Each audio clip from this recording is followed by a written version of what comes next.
kala raacin dhinacyada Somaliland haweenkuna waxay u yihiin lafdhabar nabadda Somaliland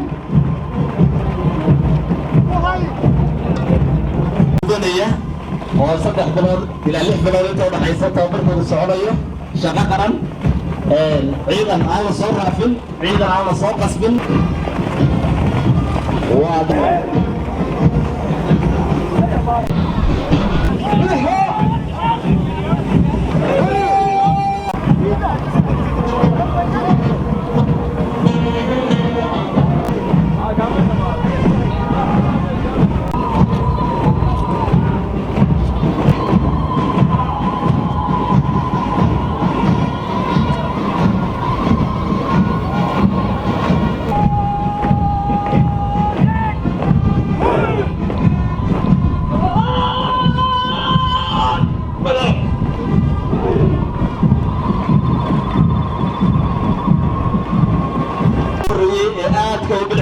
البوليس كعصاعيدة كنت بتلبس كوها عيدا كي سعودالك هيا كل حقي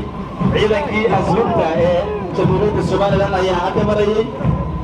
ولما وحا لغي أبلعها وعيدها السنة الكفر حيان بأيرانتا كم وقتا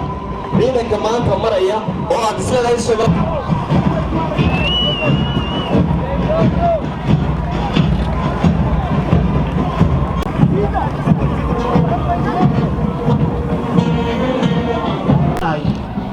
kooxaha falka ee Somaliland hadii hal maalin ay propaganda sameeyaan marayo ciidanku aniga iyo deeqsiga shicibka iyo inta qaba isla markaasina ashaqo loo sameeyay waa kuwa ixtiraama bulshadooda waa kuwa ixtiraama bulshooyinka